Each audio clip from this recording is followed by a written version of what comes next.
Oh, God. I'll go and get some... And just a small tuft. Small tuft. Yeah, do you have to have it dead set in the middle? You got curls. Yeah, you do. I think of liberation, though, isn't it, once it goes? That's great. Isn't it? Are you a bit nervous, Mark? No, I'm just enjoying the liberation of going nude again. Over. But why they're here? It's a uniform. Like there's the policeman, there's the Buddhist monk, there's the priest from the Catholic Church. So when people see the policeman, they approach them accordingly. Someone's broken into my house, I need some help.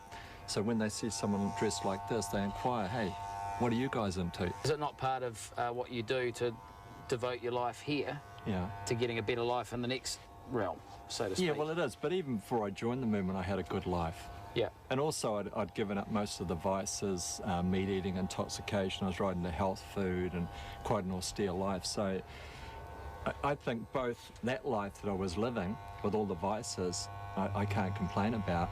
But this life's definitely better than that life because it's more complete.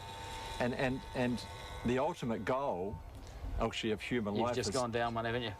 Oh, man. Yeah, I'm not usually keen on getting bald, but if getting into uniform is part of joining up, then bring it on and take it off. Hey.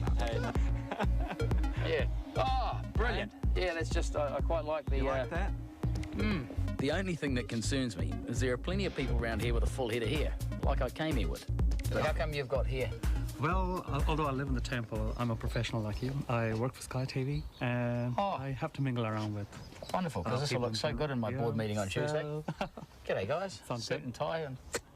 So I have a little So bit of hair. you don't have to shave? No. Still, I wanted to get on the inside of this Hare Krishna mob, so I donned the fruity kit, and now it's time for the big Friday night out. They're excited, I'm excited, we're ringing bells, we're going to be chanting for Krishna. It's just a matter of remembering the words. Righto, Hare Mai, jump on in. Whoa. Yeah, we'll take you in style this evening. Go. What say ye? Not a bad look, is it? Right, I got to learn the words on the way into town, okay?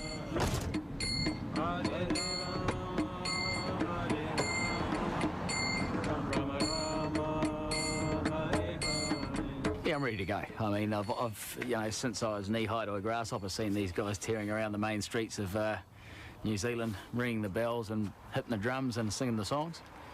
Never thought I'd do it, but quite looking forward to it, actually. Quite chipper about the whole thing.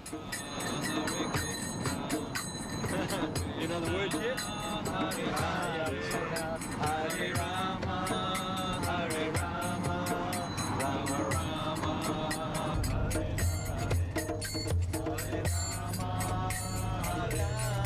So here I am with the Hare Krishna crowd, ready to rack up Queen Street on a Friday night. I mean, it's not something entirely foreign to me, but to be fair, I've never done it like this before.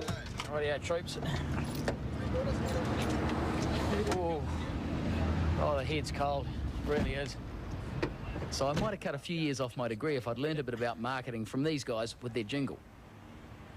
We want people to think of Krishna, so it's amazing that just by this one sound, you don't have to say anything. Yeah. And people are going, it's the Krishnas. And that's the goal of everything we do. Do you cop much or any stick on a Friday night coming down here? We haven't for a long time, but if we do, we just beat them to a pulp, mate. Beat them down on the ground. Ah, that's what I like. To be honest, I've got no idea what this is going to be like. Oh, I can hear our brethren. Krishna, Krishna, Hare Hare, Hare Krishna, Hare Rama, Hare Rama, Hare Hare. Talk about catchy tunes. This chanting, as they promised me, really is quite invigorating.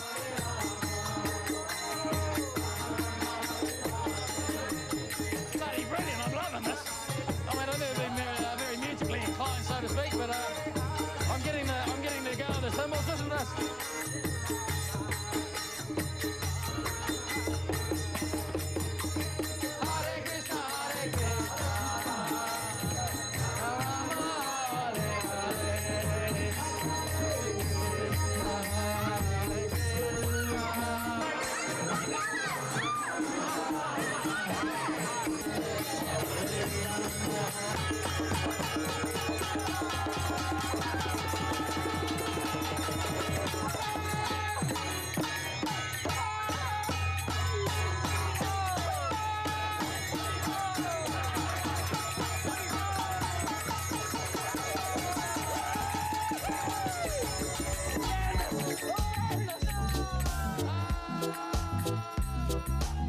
All in moderation. It's enough enlightenment for one day. Well, this is the abode for the night.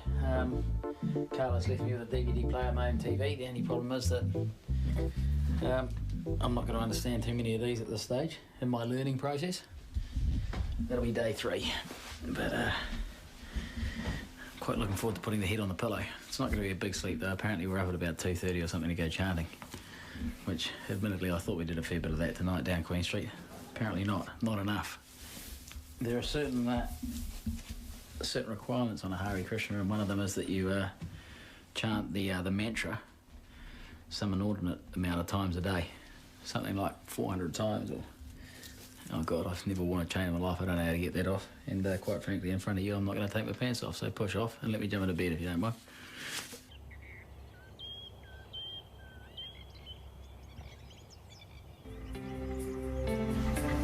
Well, there's nothing I like more than getting up at 4:30 a.m. for a bit more chanting. Oh, it's not right, mate, is it? It's not right.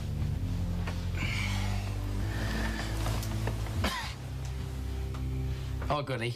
Wonderful. It's been 4 hours sleep. That's all I need.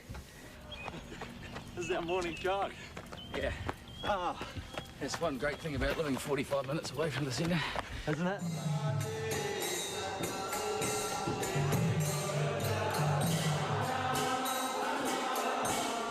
I think it's a beautiful thing, mate. People are really, really happy, but how did it ever get to the stage where there were people dancing around at 4:30 in the morning? That's what I want to understand. It is a youthful movement. The Krishna who they worship is really young and beautiful, and they'd have to be, you know, because the amount of dancing that goes on in there, you couldn't do that if you're 80. Everywhere you look, they're just smiling faces, mate. This is magnificent.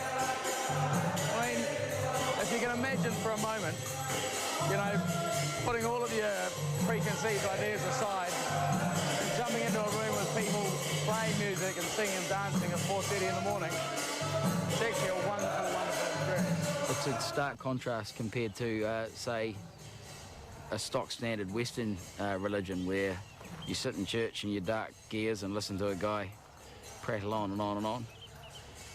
In here, you're doing the total opposite. You're celebrating life, you're jumping around, and both of them are a bit weird to me, but I enjoy that one a hell of a lot more.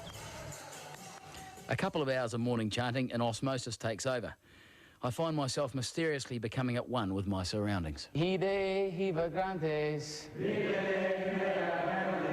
Siddhante seva sevaya, Kisente se kamani, Yetsa eva tamansare. Pretty good.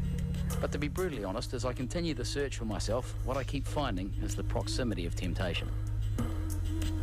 I have scoped the neighbourhood and there are 1 or 2 places where one can get a cleansing ale. I believe I can probably get there and back and neck maybe 2 pints in about 20 minutes.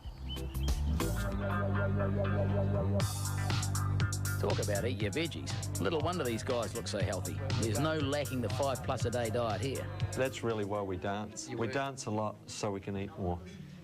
I haven't seen anyone here, you know, with the New Zealand weight problem. No, it's amazing, isn't it? 50% of Kiwis.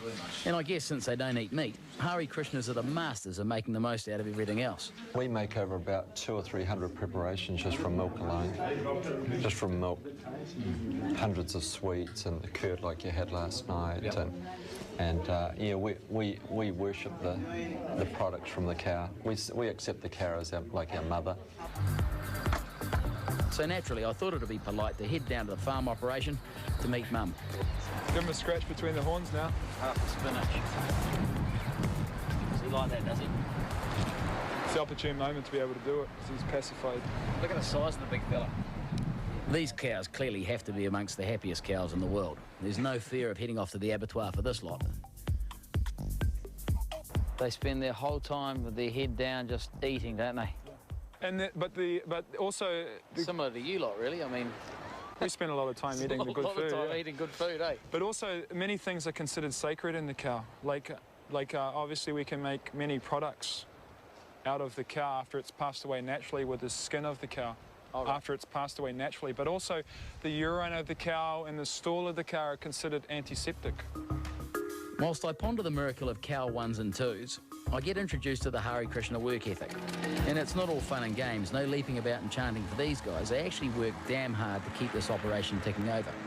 It's not quite the layabout lifestyle I was expecting. People at home are going to say, you know, you're a young guy in the prime of your life. What's in it in turning down all of these, the 4 principles of temptations? You know, having a few beers with your mates, a bit of red meat, maybe, you know, meeting a nice girl here and there. There may be many things that we're attracted to in this world, but ultimately the purity is missing. So the real happiness that we're all hankering for, is missing. Yeah. That's why everyone's going from one thing to the next to the next. It's not 1 girlfriend, it's 2 girlfriends, 3 girlfriends, like that. So purity means that you're able to sustain what you're given. God's giving naturally, and whatever he's giving, if we can be satisfied with that, then we can become happy. I quite like that way of thinking, making the most about what God gives you, not being too worried about what's being created artificially. The quest for purity at Riverhead is pretty strong. Were you always quizzical in terms of spirituality? I was always interested in living a pure life. Did you always live a pure life? No. No. I found myself in the midst of living in a very impure way. Yeah. So, but always hankering for the pure life. Everyone I've spoken to out here seem really educated and really open and really quizzical. And so it seems to me that you've arrived at this decision not by being pushed into it, but by your own inquisition and your own inquiry and your own desire to ask those questions, you know? Yeah.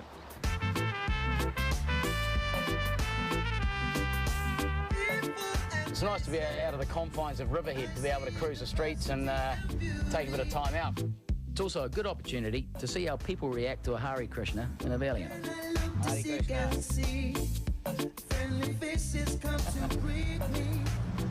I think on the whole, the Hare Krishnas get quite a good reception from the general public. I mean, I've pulled up beside a few cars and they've all sort of smiled and waved, and you get the odd one that sort of takes a double take and then starts laughing and pointing, but I guess that's to be expected. But the reason they get a good reception, it's all to do with karma, mate. They put out a good vibe and they're positive people and they're happy and outgoing, and, you know, they're not about doing anything that's harmful to the environment or people around them. So and so shall you reap.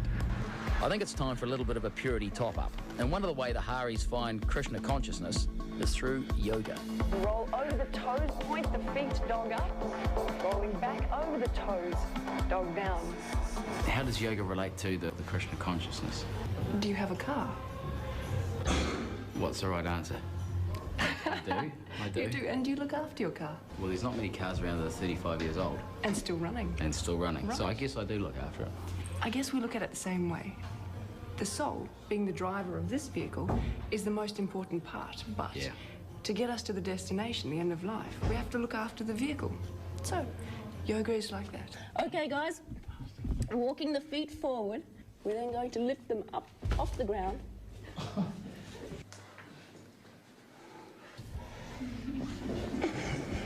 Very nice. For some folk, yoga is the first encounter with the Hare Krishna movement. Another splendid way newcomers are introduced to the Hare Krishna way of thinking is through the regular Sunday night feast. A definition of God, one who is in possession of all 6 opulences, which we'll look at. With a little taste of what the movement's all about with your entree. And after the words of wisdom, everyone gets a chance to find pure enjoyment before take.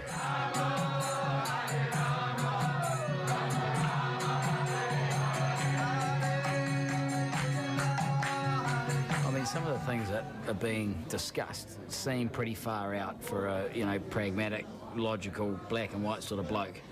But if you let your imagination go and you ponder the bigger picture, then I guess you can appreciate what they're saying. But it takes a bit of imagination.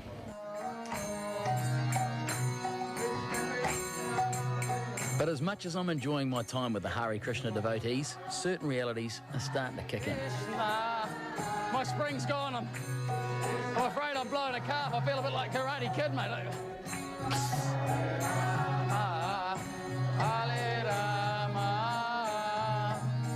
Now it's the slow spiritual part.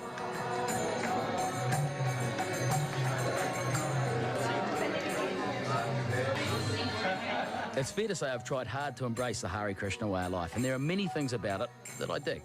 It's just lacking a couple of vital ingredients that are quite important to me. Don't judge me, mate.